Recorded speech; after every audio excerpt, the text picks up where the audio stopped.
नमस्कार दोस्तों, टाइटल और थंबनेल देख के आप सभी को अंदाजा लग गया होगा। आज के वीडियो लेक्चर के अंदर हम लोग चर्चा करने वाले हैं आपके एईसी कैटेगरी के one of the most important subject environment science theory into practices one को लेकर के। देखिए, काफी स्टूडेंट इस पर्टिकुलर सब्जेक्ट को ईवीएस वन के नाम से भी जानते हैं और अमूमन दिल्ली यूनिवर्सिटी के अंदर ये वाला सब्जेक्ट आपके एईसी कैटेगरी के अंदर बीए और बीकॉम दोनों ही कोर्सेज के दरमियान ऑफर किया जाता है। अब ध्यान दीजिएगा, इस चीज से कोई फर्क नहीं पड़ने वाला कि आपने किस सेमेस्टर के अंदर इस सब्जेक्ट का चुनाव किया है, ना ही इस चीज से कोई फर्क पड़ने वाला आप लोग रेगुलर के स्टूडेंट है, एसएल के स्टूडेंट है या एनसी वेब के स्टूडेंट है।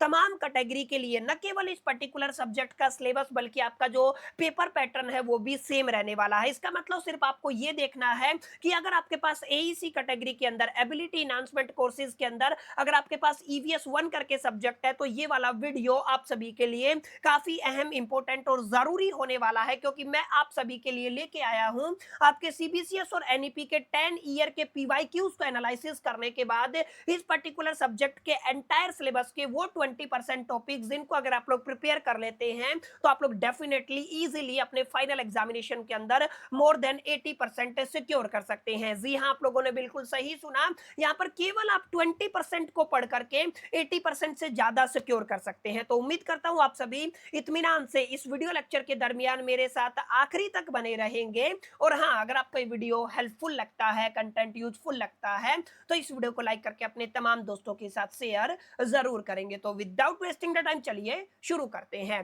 बट फ्रेंड ध्यान दीजिएगा, ये आपके सामने मैंने एक पेज ओपन किया हुआ है जो आप सभी को मैं आज के वीडियो लेक्चर के अंदर जिस पेज के साथ डिस्कशन करने वाला हूं, अगर आप लोग इस सेशन का पीडीएफ चाहते हैं तो इस वीडियो के नीचे पीडीएफ कमेंट कर दीजिएगा। एज सुन एज पॉसिबल मेरी टीम आपको पीडीएफ लिंक प्रोवाइड कर देगी। अब ध्यान दीजिएगा, इस पर्टिकुलर सब्जेक्ट के अंदर आपको 5 यूनिट न देख करके टोटल 4 यूनिट देखने को मिलेंगी। यानी कि ईवीएस वन को अगर आप लोग तैयार करना चाहते हैं तो आपके एंटायर सिलेबस के अंदर कितनी यूनिट देखने को मिलेंगी? 4 यूनिट आपको तैयार करनी है। और दूसरा चेंज जो यहाँ पर आने वाला है इस पर्टिकुलर सब्जेक्ट के सिलेबस के अंदर, सर यहाँ पर केस स्टडी भी इंक्लूड की गई है। जी हाँ, आप लोगों ने बिल्कुल सही सुना।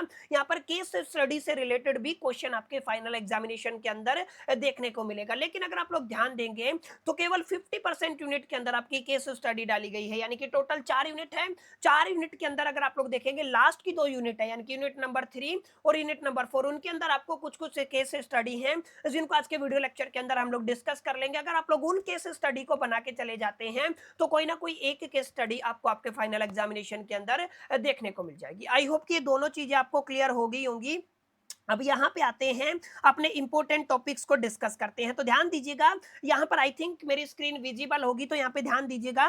सबसे पहले आज के वीडियो लेक्चर की शुरुआत हम लोग करते हैं आपकी पहली यूनिट से। पहली यूनिट का टाइटल है introduction to the environmental studies. देखिए, पहला यूनिट अमूमन इंट्रोडक्शन ही होता है और इंट्रोडक्शन के अंदर आपको बेसिक कॉन्सेप्ट देखने को मिलते हैं। तो देखिएगा, वैसे तो मैं आपको 3 टॉपिक बताने वाला हूं, लेकिन अगर आप लोग 2 टॉपिक को प्रायोरिटी पर रखेंगे तो भी आपका काम चल जाएगा। जो तीसरा टॉपिक आपको बताने वाला हूं ना, वो इतना प्रायोरिटी पे नहीं रख सकते हो, लेकिन कई बार उससे भी क्वेश्चन पूछ लिया जाता है। लेकिन ज्यादातर अगर आप लोग क्वेश्चन की बात करते हैं तो यहां से आपको केवल और केवल 2 टॉपिक से क्वेश्चन पूछने की पूरी पूरी प्रोबेबिलिटी है, पूरी पूरी पॉसिबिलिटी है, पूरी पूरी संभावना है। अब सबसे पहला टॉपिक क्या है सर? आपको पढ़ना है multi disciplinary nature of the जो आपका इन्वायरमेंटल स्टडीज है। यानी जो आपका इन्वायरमेंटल स्टडीज है उसका मल्टीपल डिसिप्लिन नेचर होता है। ठीक है, मल्टीपल डिसिप्लिन के अंदर इन्वायरमेंटल साइंस लिंक होता है, मल्टीपल डिसिप्लिन्स को इंपैक्ट करता है। तो इस टॉपिक को आपको अच्छे से तैयार करना है। अगर आप लोग कोई भी पीवाईक्यू अपने फाइनल एग्जामिनेशन का उठा करके देखेंगे तो आप लोग पाएंगे हर साल इस पर्टिकुलर टॉपिक से कोई ना कोई क्वेश्चन आपके फाइनल एग्जामिनेशन के अंदर पूछा ही पूछा जाता है। ठीक है, तो ये पहला टॉपिक हो गया सर। दूसरा टॉपिक क्या रहेगा? सस्टेनेबिलिटी रहेगा और दूसरा रहेगा सस्टेनेबल डेवलपमेंट का क्या मतलब होता है। देखिए, 2 अलग अलग टर्म है। एक आपका सस्टेनेबिलिटी का मीनिंग क्या होता है, एक आपका सस्टेनेबल डेवलपमेंट क्या होता है।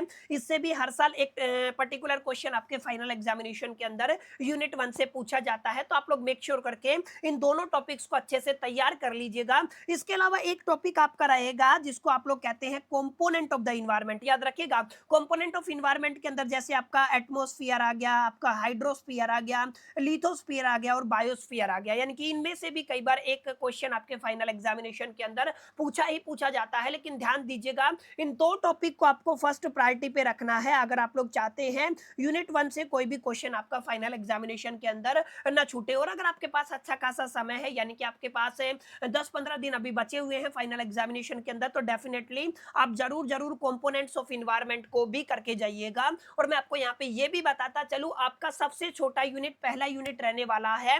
और आई थिंक जो आपका दूसरा, तीसरा और चौथा यूनिट है वो काफी लेंथी यूनिट है, बड़े बड़े यूनिट है। अगर आप लोग यहाँ पे यूनिट सेकंड की बात करते हैं तो ध्यान दीजिएगा, यूनिट सेकंड इतना बड़ा है माय डियर फ्रेंड्स, अगर आप लोग ऑफिशियल गाइडलाइन की बात करते हैं तो इसको कंप्लीट करने में हमें करीब करीब 3 से 7 वीक लग जाते हैं। यानी कि सिस्टमैटिक वे में पढ़ेंगे तो हमें करीब करीब 1 महीना लग जाएगा केवल यूनिट 2 को तैयार करने में। लेकिन डोंट वरी, आपको परेशान होने की जरूरत नहीं है। आपका भाई आप सभी के लिए कुछ 3 या 4 टॉपिक लेके आया है, जिनको अगर आप लोग तैयार कर लेंगे तो आपको इस पर्टिकुलर यूनिट सेकंड के अंदर और कुछ पढ़ने की जरूरत नहीं होगी। जी हाँ, आप लोगों ने बिल्कुल सही सुना। तो सेकंड यूनिट का टाइटल क्या है सर? आपका इकोसिस्टम रहने वाला है। और यहाँ पर सबसे पहला जो टॉपिक आपको तैयार करना है my dear friends, please please ध्यान दीजिएगा, आपको फूड चेन को तैयार करना है और फूड वेब को तैयार करना है। और लेस प्रायोरिटी पे आप लोग इकोलॉजिकल सक्सेशन को तैयार करेंगे। यानी कि सबसे पहले आपको क्या करना है सर? फूड चेन और आपका फूड वेब है, इससे हर साल एक क्वेश्चन आता है।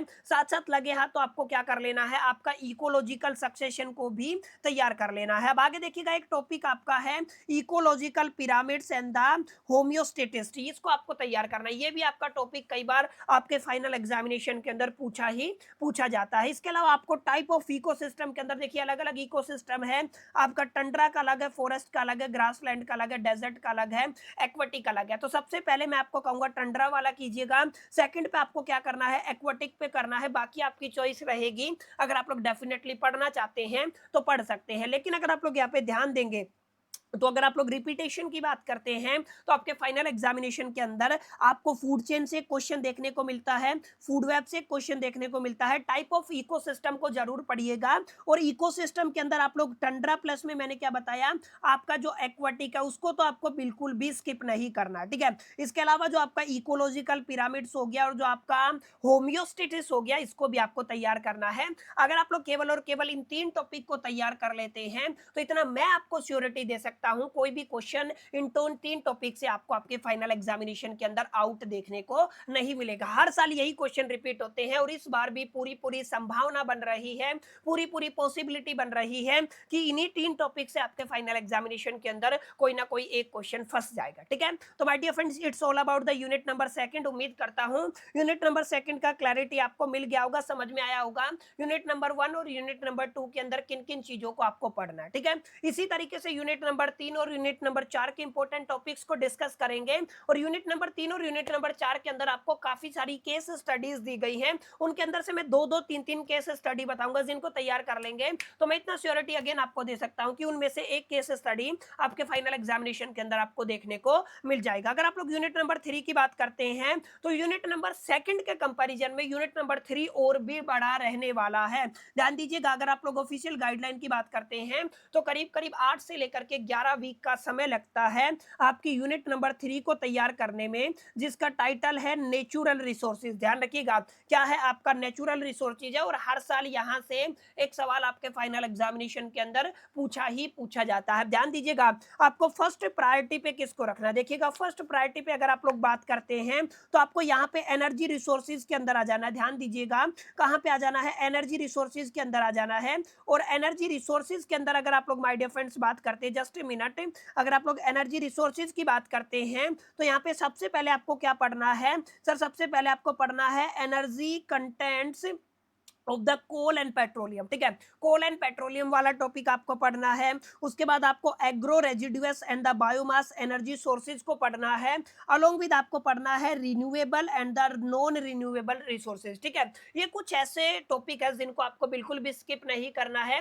रिन्यूएबल, नॉन रिन्यूएबल हो गया आपका, energy content of the coal and petroleum हो गया है। उसके बाद agro residues as a biomass energy source हो गया, ठीक है। इसके अलावा ध्यान दीजिएगा, आपको यहाँ पे लैंड रिसोर्सेज के अंदर मिनरल, सोइल, एग्रीकल्चरल, क्रॉप और आपका नेचुरल फॉरेस्ट प्रोड्यूस और medical plants and forest based industries and the livelihood, ये आपका जो टॉपिक है ना इसको आपको तैयार कर लेना है। लेकिन अगर आपके पास समय है तो इसको आपको सेकंड प्रायोरिटी पे रखना है। फर्स्ट प्रायोरिटी पे आपको एनर्जी रिसोर्सेज को रखना है और सबसे पहले एनर्जी रिसोर्सेज को ही आपको तैयार करना है। और अगर आप लोग इससे नीचे आएंगे तो यहाँ पर माय डियर फ्रेंड्स आपको दिखेगा कि आपको केस स्टडी दी गई है भर भर के, और इन केस स्टडी के अंदर कुछ लिमिटेड नंबर ऑफ द 2 या 3 केस स्टडी में आपको बताऊंगा जिनको आपको तैयार करना, ठीक है। यहाँ पे देखिएगा एक टॉपिक और है जिसको आप लोग डिफोरेस्टेशन कहते हैं। इसका कोज क्या होता है, मीनिंग क्या होता है, प्लीज प्लीज प्लीज इस टॉपिक को बिल्कुल भी स्किप ना कीजिएगा, ठीक है। अगला टॉपिक क्या है, एनर्जी रिसोर्सेज के अंदर कोल, पेट्रोलियम हो गया, आपका agro residual as a biomass energy हो गया, इसके बाद renewable and non renewable resources हो गया। ये कुछ ऐसे टॉपिक है जिनको आपको तैयार करना है। और लेस प्रायोरिटी पे लैंड रिसोर्सेज को आपको थोड़ा सा पढ़ लेना है, गो थ्रो कर लेना है। कई बार यहाँ से आपका शॉर्ट नोट से रिलेटेड क्वेश्चन पूछ लिया जाता है, तो मैं आप सभी से रिक्वेस्ट करूंगा रिस्क लेने में कोई फायदा नहीं है, प्लीज प्लीज आप लोग पढ़ लीजिएगा। अब यहाँ पे अगर आप लोग केस स्टडी की बात करते हैं तो केस स्टडी में 4 आपको बताऊंगा, 3 को प्रायोरिटी पे रख के चौथी को आप लोग लेस प्रायोरिटी पे रख सकते हैं। सबसे पहले आपको करना है नेशनल सोलर मिशन को, उसके बाद आपको चिपको मूवमेंट को, उसके बाद आपका जो एपिको मूवमेंट है उसको करना है, और लास्ट प्रायोरिटी पे आप लोग सरदार सरोवर डैम को कर सकते हैं, ठीक है। तो इनसे रिलेटेड 4 केस स्टडी पढ़िएगा। फर्स्ट प्रायोरिटी पे आपको चिपको, एपिको और नेशनल सोलर मिशन को रखना है। समय अगर आपके पास है, क्योंकि मैं आपको बहुत समय पहले करीब करीब 1 महीने पहले ये वीडियो प्रोवाइड कर रहा हूँ, 1 महीना तो नहीं है, 20 दिन पहले ये वीडियो प्रोवाइड कर रहा हूँ,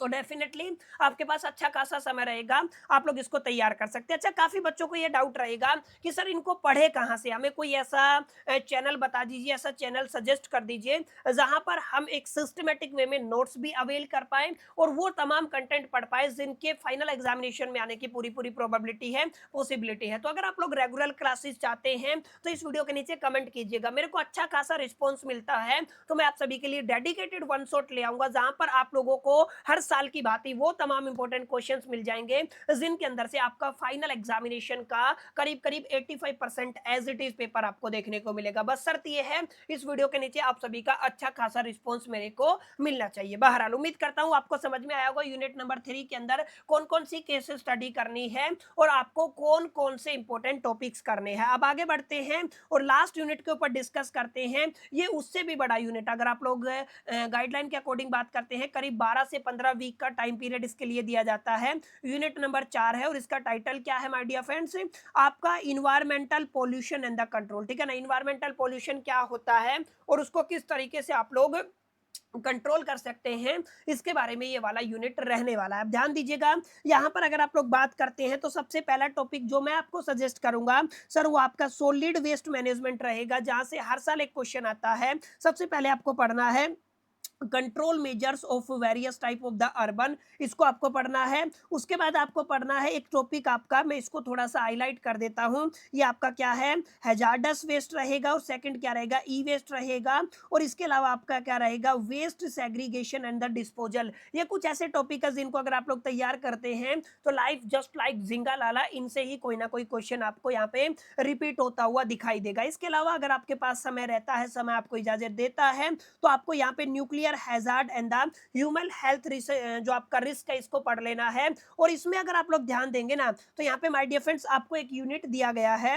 किससे रिलेटेड, पोल्यूशन केस स्टडी से रिलेटेड। तो पोल्यूशन केस स्टडी के अंदर आपको जो जो केस स्टडी पढ़नी है उसके अंदर आपका भोपाल गैस ट्रेजेडी हो गया, इसको आप लोगों को पढ़ना है। इसके अलावा आपको प्लास्टिक वेस्ट मैनेजमेंट को पढ़ना है। ये 2 केस स्टडी आपको करनी है अगर आप लोग चाहते हैं यूनिट 4 से कोई भी क्वेश्चन आपके फाइनल एग्जामिनेशन के अंदर आपका न छूटे, ठीक है। तो ये आपका कंप्लीट कंप्लीट एक्सप्लेनेशन था आपकी किस यूनिट को लेकर के, यूनिट नंबर 4 को लेकर के। और आज के वीडियो लेक्चर के अंदर मैंने आप सभी के साथ माय डियर फ्रेंड डिस्कस किया है आपके एंटायर सिलेबस के वो तमाम इंपॉर्टेंट 20% टॉपिक्स जिनको अगर आप लोग तैयार कर लेते हैं, प्रिपेयर कर लेते हैं, तो आप लोग इजीली अपने फाइनल एग्जामिनेशन के अंदर मोर देन 80% सिक्योर कर सकते हैं। बाकी कमेंट करके जरूर बताइएगा ये वीडियो आपको कैसा लगा, सेशन कैसा लगा। और एक बात, अगर आप लोगों को पीडीएफ चाहिए या डेडिकेटेड सेशन चाहिए तो कमेंट जरूर कीजिएगा। इस वीडियो के अंदर इतना ही, मिलते हैं नेक्स्ट वीडियो के अंदर। जब तक के लिए मैं तो so all the best, till the keep learning.